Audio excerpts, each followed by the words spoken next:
محمد وعلى آل محمد كما صليت على إبراهيم وعلى آل إبراهيم إنك حميد مجيد.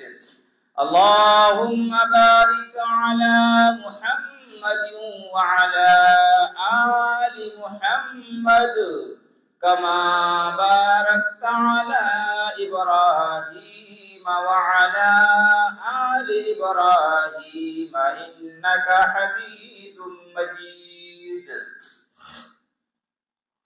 میرے محترم بزرگ اور دوستو حاضرین جمعہ،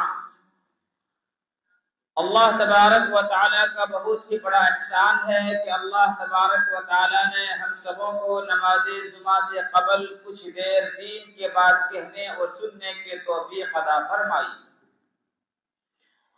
میرے عزیز دوست اور بزرگوں، بہت مختصر سا وقت ہوتا ہے جمعہ کے اندر جس میں تفصیلی بات کہی نہیں جا سکتی. ان چند منٹوں میں آپ کے سامنے کچھ قرآن و حدیث کی روشنی میں عرض کرنا چاہتا ہوں. اللہ تبارک و تعالیٰ سے دعا ہے کہ اللہ تعالیٰ ہمیں 100% سچ اور حق بات کہہ کر پھر ہم سب کو سن کر عمل کی توفیق عطا فرمائے. میرے عزیزوں، دوست اور بزرگوں، کامیابی ہماری اور آپ کی اور پورے دنیا کے لوگوں کی کامیابی جو ہے وہ اللہ اور اس کے رسول کی اطاعت پر ہے. اللہ اور اس کے رسول کے طریقے کو چھوڑ کر انسان چاہے کتنا ہی مالدار ہو جائے، ان کے پاس کتنے ہی روپیہ پیسہ آ جائے، اگر اس کے اندر دین نہیں ہے تو وہ خسارے میں ہے. اصل جو زندگی ہے وہ آخرت کی زندگی ہے. میرے عزیزوں، آج ہمارے اندر اور خصوصی طور پر لوگ جب گناہ کرتے ہیں تو یہ نہیں سوچتا کہ ہم گناہ کر رہے ہیں. اللہ اس کو دیکھتا ہے. اللہ کی زمین ہے، سب کچھ کرنے والی ذات اللہ کی ہے. اللہ کی یہاں پکڑ ہوگی، ان کی سزا بھی ہے. اگر انسانوں کے دل کے اندر اللہ کی خوف آ جائے تو انسان گناہ کرتے ہوئے ڈرتا. لیکن جب انسان کے دل بالکل سیاہ ہو جاتا ہے، انسان کا دل جب پتھر ہو جاتا ہے، جب قرآن اس کی حدیث کی بات اس کے دلوں کے اندر دماغوں کے اندر نہیں آتی، اللہ اور اس کے رسول جب انسان نہیں ڈرتا ہے، پھر وہ گناہ کرنا ان کے لیے آسان ہو جاتا ہے. حضرت ابراہیم ابن ادہم رحمۃ اللہ علیہ بہت بڑے اللہ والے بزرگ کو بھی گزرے ہیں، عالم گزرے ہیں. ان کے سامنے ایک نوجوان آتا ہے، ان کے سامنے ابراہیم ابن ادہم رحمۃ اللہ علیہ کے سامنے ایک نوجوان آتا ہے اور اپنے دل کی بات کہہ دیتا ہے.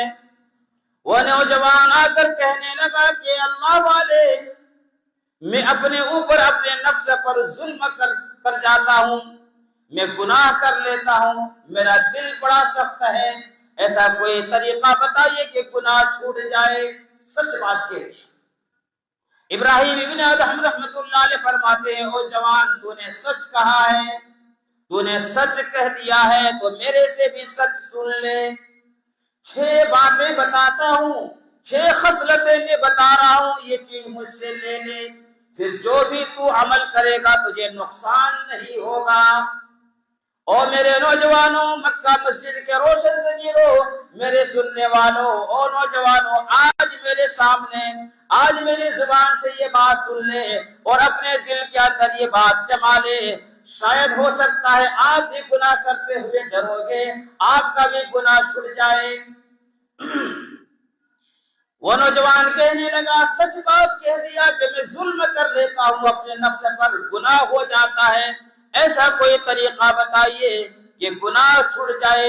ابراہیم بن ادہم رحمۃ اللہ علیہ نے 6 بات کہی، کہا یہ 6 خصلتیں مجھ سے لے لے، پھر تو جو بھی عمل کرے گا تجھے نقصان نہیں ہوگا.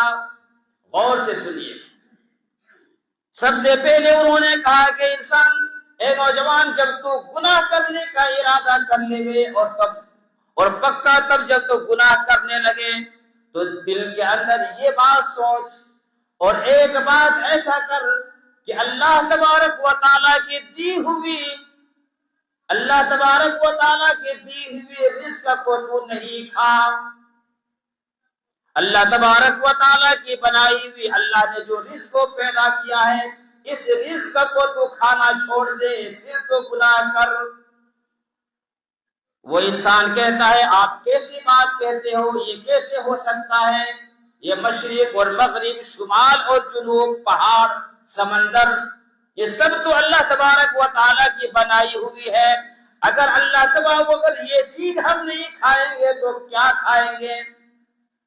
تو ابراہیم ابن ادھم رحمت اللہ علیہ فرمانے لگے نوجوان ذرا غور کر، اگر تو اس کا رزق کو تو کھاتا ہے اور اسی کا تو گناہ کرتا ہے، اسی کا نافرمانی کرتا ہے، کیا تیرے شان کے قابل ہے، کیا تیرے شان کے یہ لائق ہے کہ تو اسی کا کھائے اور اسی کا نافرمانی کرے؟ وہ کہنے لگا نہیں۔ کہا دوسری خصلتیں بتائیے، کہا دوسری بتائیے۔ میرے عزیز دوست ابراہیم ابن ادھم رحمت اللہ علیہ فرمانے لگے جب تو گناہ کرنے کا ارادہ کر لے، تیرے دل کے اندر گناہ کا پکا ارادہ ہو جائے تو اتنی بات یاد رکھ کہ اللہ کی بنائی ہوئی زمین پر گناہ نہ کر، اس کے علاوہ تو گناہ کر۔ اللہ کے شہر، اللہ کی مکان، اللہ کی زمین، اللہ کی مکان دنیا بنائی ہوئی زمین کے اوپر تو گناہ نہ کر۔ فرمایا اللہ والا یہ تو پہلے سے بھی زیادہ خطرناک ہے، اگر ہم زمین پر نہ رہیں، یہاں زمین پر نہ رہے تو کہاں رہے؟ ابراہیم ابن ادھم رحمت اللہ علیہ فرمانے لگے اے نوجوان تو اسی کا کھاتا ہے، اسی کے زمین پر رہتا ہے، کیا تیرے شان کے لائق ہے کہ تو گناہ کرے، نافرمانی کرے؟ فرمایا واللہ نہیں۔ کہا کہ تیسری خصلتیں بتائیے۔ ابراہیم ابن ادھم رحمت اللہ علیہ فرمانے لگے کہ نوجوان جب تو گناہ کرنے کا ارادہ کر لے گے، پکا ارادہ ہو جائے کہ گناہ کریں گے تو اللہ تبارک و تعالیٰ سے تو چھپ کر گناہ کر، ایسے جگہ پر گناہ کر جہاں اللہ تجھے نہ دیکھ رہا ہو۔ میرے عزیز دوست و بزرگوں، وہ ابراہیم ابن ادھم رحمت اللہ علیہ اس بچے کو نصیحت کر رہے ہیں کہ جوان تو گناہ کرنے کا ارادہ کر لے بے تو ایسی جگہ پر گناہ کر جہاں اللہ نہ دیکھ رہا ہو۔ وہ کہتا اللہ والے یہ کیسی بات کرتے ہو، اللہ سے چھپ کیسے سکتے ہیں؟ وہ اللہ والے نے فرمایا وہ جوان تو اسی کی کھاتا ہے، اسی کی زمین پر رہتا ہے، اسی کی مکان میں، اسی کی زمین میں، شہر میں رہنے بنائے ہوئے شہر میں رہتا ہے اور اسی کے سامنے تو گناہ کرتا ہے، یہ تیرے شان کے لائق ہے کیا؟ ایک تو اسی کا کھایا، ایک تو اسی کی زمین پر رہا اور اسی کے سامنے تو گناہ کرتا ہے، یہ تیرے شان کے لائق ہے؟ فرمایا واللہ ہرگز نہیں۔ پھر کہنے لگا پھر گناہ کیوں کر؟ فرمایا چوتھی خصلتیں بتائیے۔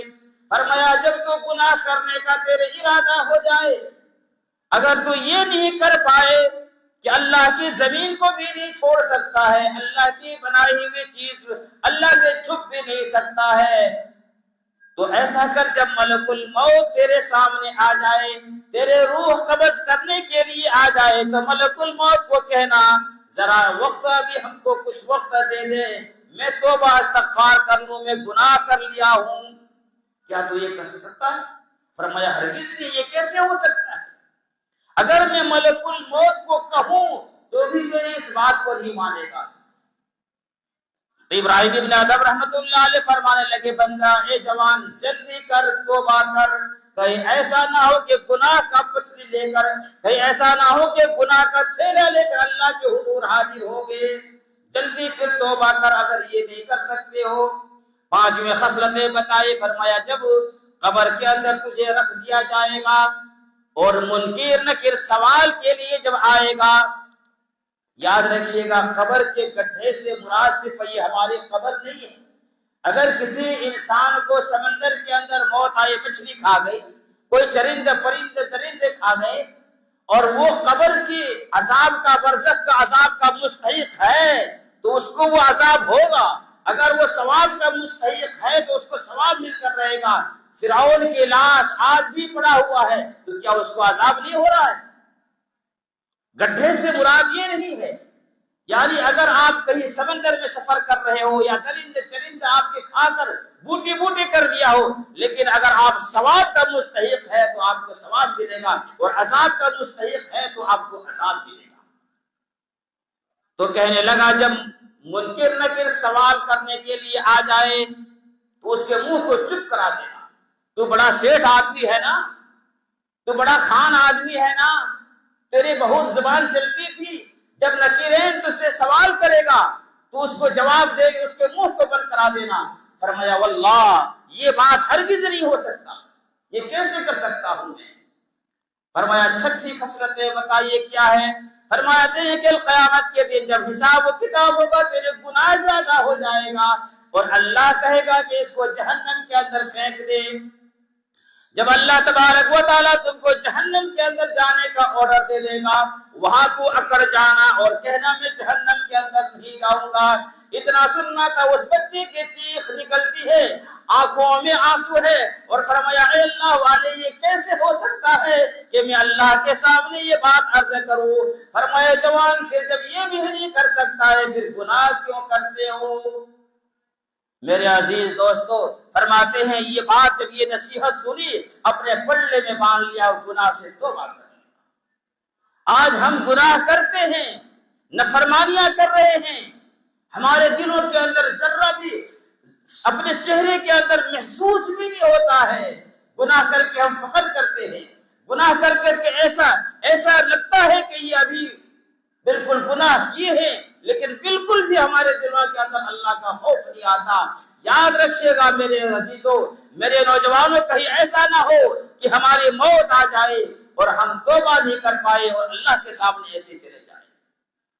مکے کے قریب ایک بستی ہے، مکے کے قریب ایک بستی ہے، صحابہ اللہ کے رسول سے اللہ سے کیسے محبت کرتے تھے۔ میرے نوجوانوں آج ہم سے تھوڑی سی گناہ نہیں چھوٹتا، آج ہمارے سے تھوڑی سی چیزوں اللہ اور اس کے رسول کے لیے ہم قربانی نہیں کر پاتے۔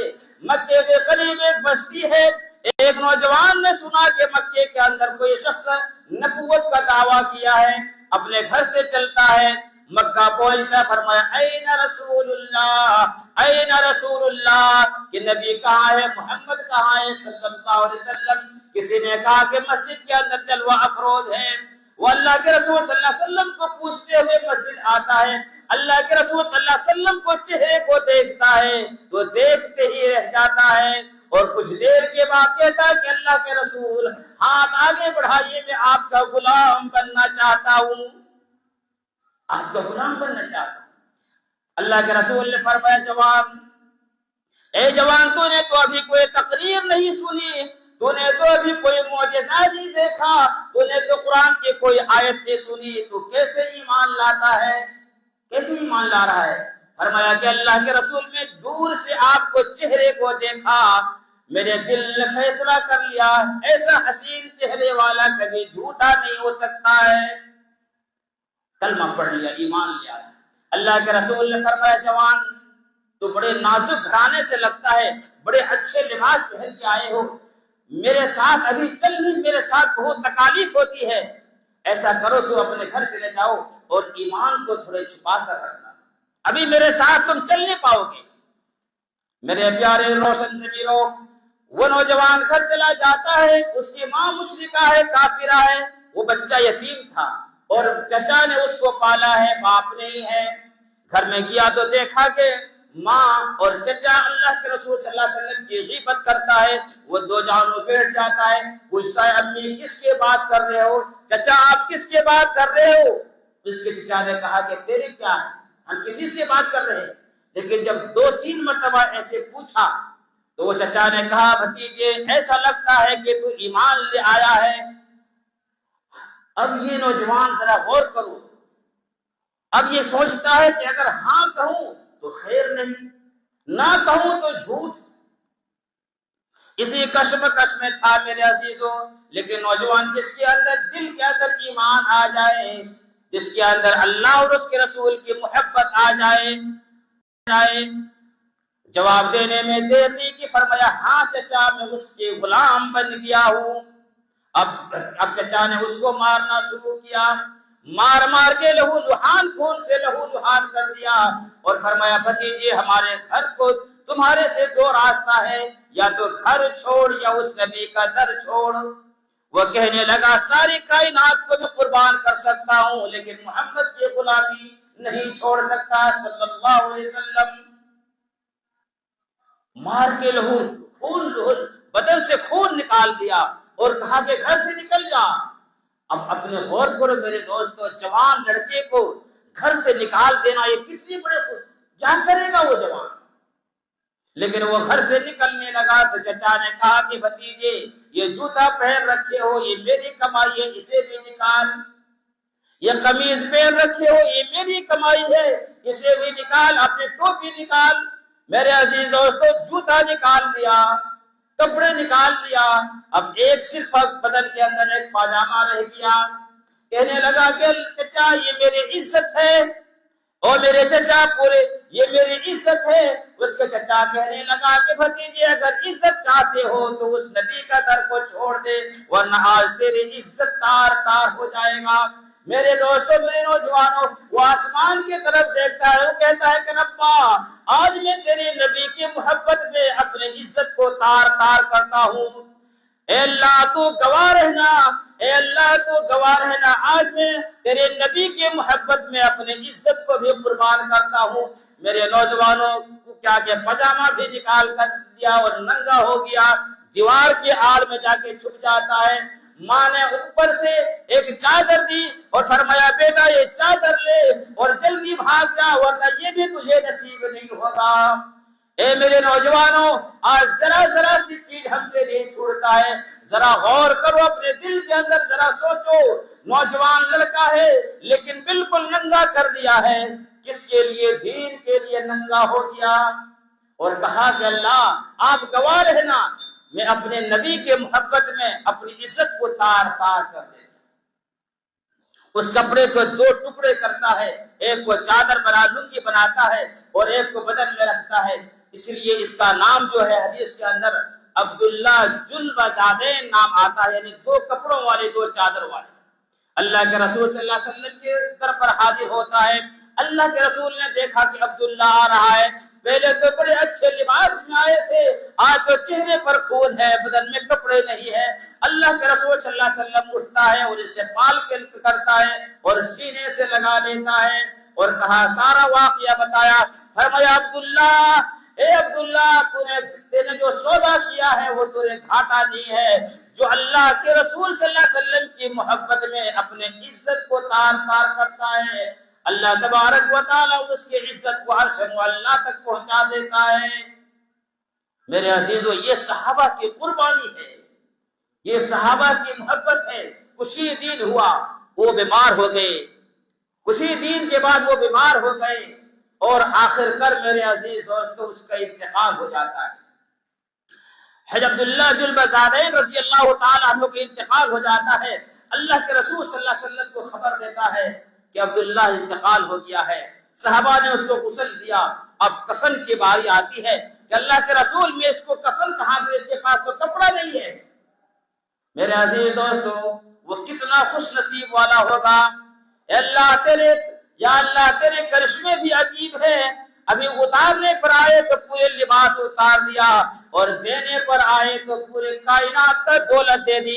اللہ کے رسول صلی اللہ علیہ وسلم نے فرمایا میری چادر لے جا، میرا کرتا لے جاؤ، عبداللہ کو اس پر کیا کہ کفن دے دو۔ میرے عزیز دوستو اس نے اس کو کفن دیا۔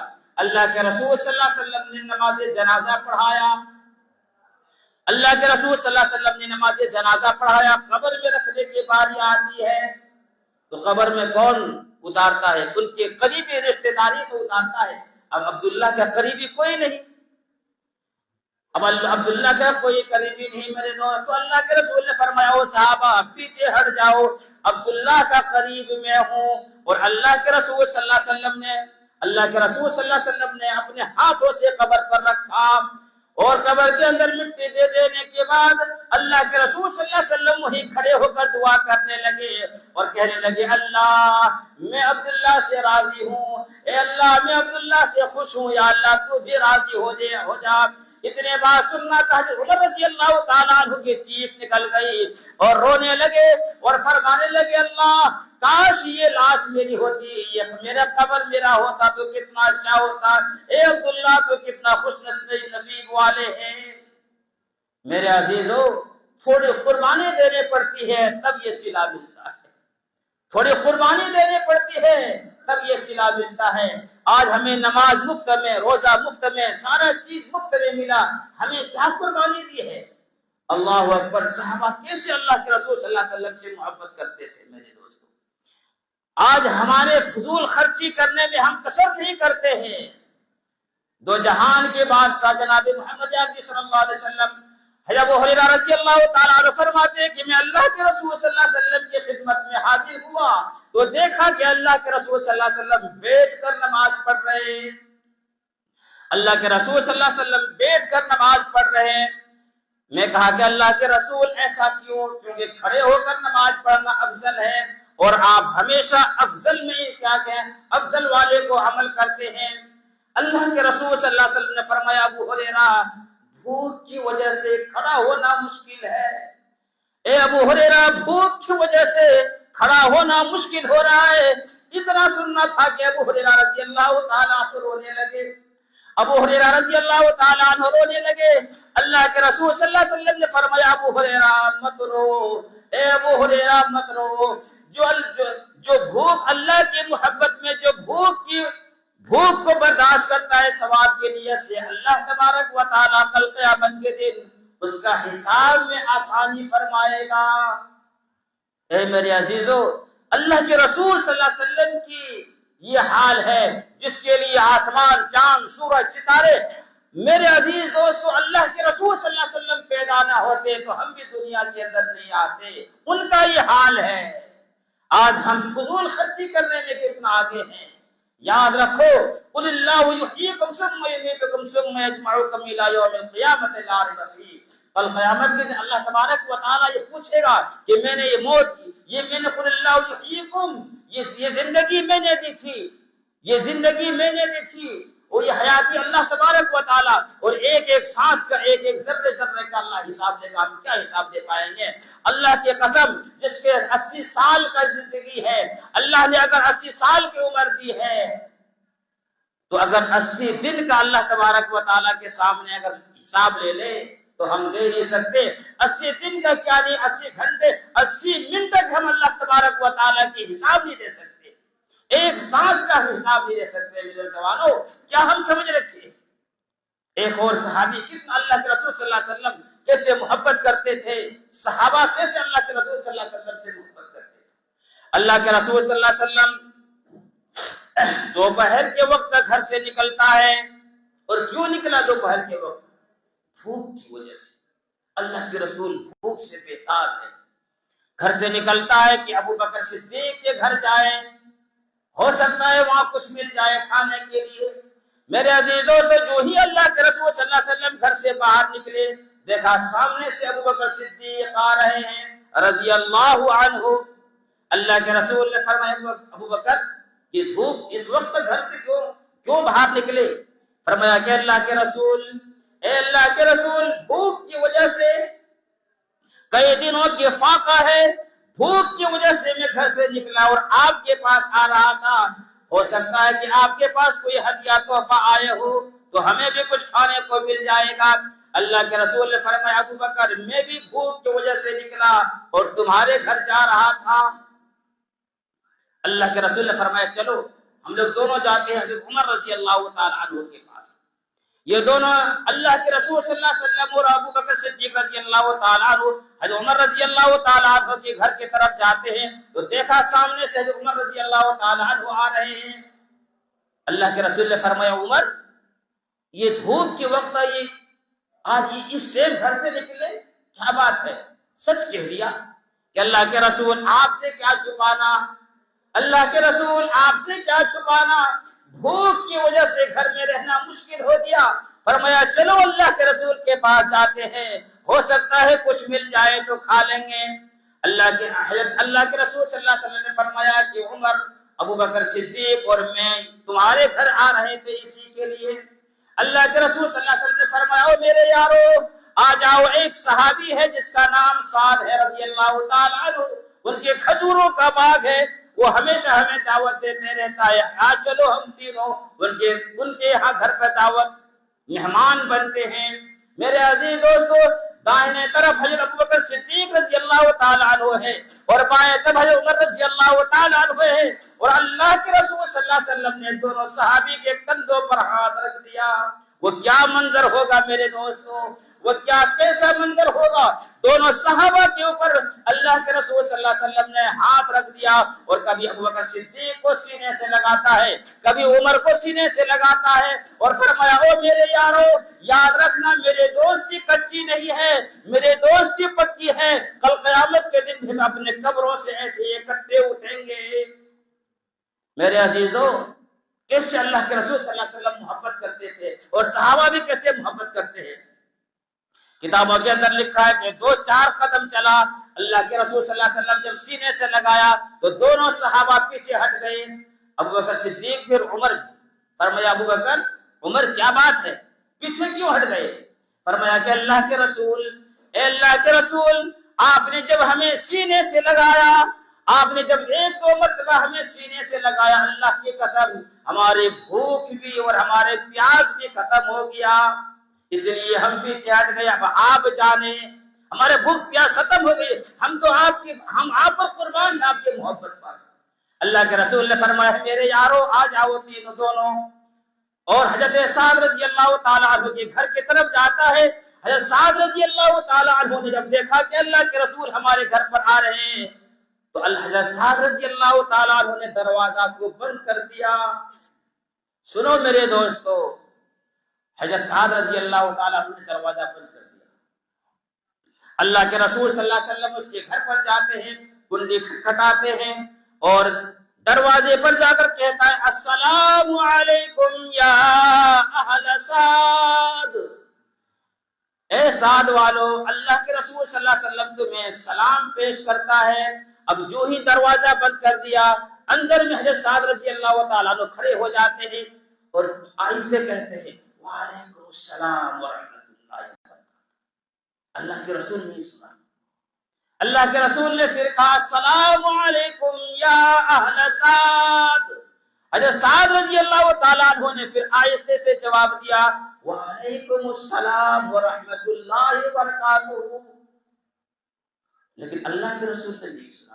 پھر تیسرے مرتبہ اللہ کے رسول نے کہا السلام علیکم یا اہل سعد، اور پھر اللہ کے حضرت سعد رضی اللہ تعالیٰ عنہ نے جواب دیا، لیکن اللہ کے رسول نے نہیں سنا۔ اللہ کے رسول صلی اللہ علیہ وسلم جب سلام کا جواب نہیں سنا تو اللہ کے رسول صلی اللہ علیہ وسلم جانے لگے۔ جب جو ہی جانے لگے، حضرت سعد رضی اللہ تعالیٰ عنہ دروازہ کھولتا ہے اور کہتا ہے ادیدانا فدیناکا، ادیدانا فدیناکا، ادیدانا فدیناکا۔ اے کیا مطلب ہے؟ اے حسینوں کے سردار، آپ ہمارے غریب خانے پر تشریف لائے، ہم اپنی جان، مال، اولاد، خاندان سب آپ پر قربان۔ ادیدانا فدیناکا۔ اللہ کے رسول نے فرمایا اللہ کے بندے کیا تو گھر میں تھا؟ فرمایا ہاں میں گھر میں تھا۔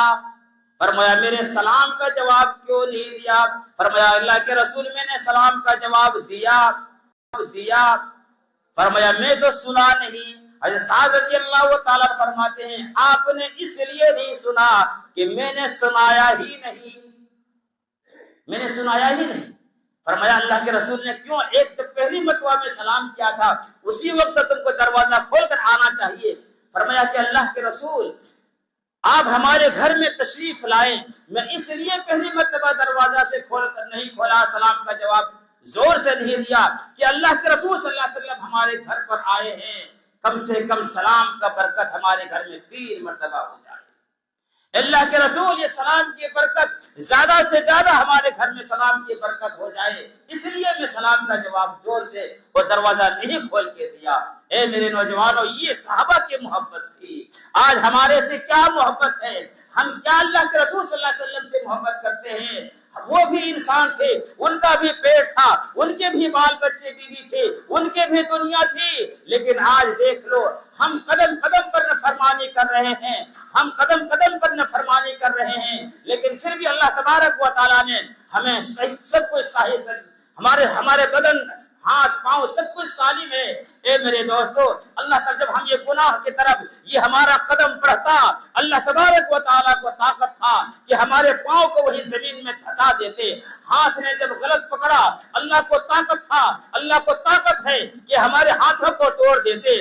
جب آنکھ نے غلط دیکھی، اللہ کو طاقت ہے کہ ہماری آنکھوں کی بینائی چھین لیتی۔ کانوں نے غلط سنا، اللہ کو طاقت ہے کہ ہمارے کانوں کی سنوائی چھین لیتے۔ جب پیٹ کے اندر حرام کیا، اللہ کو طاقت ہے کہ ہمارے پیٹوں کو پھاڑ دیتے۔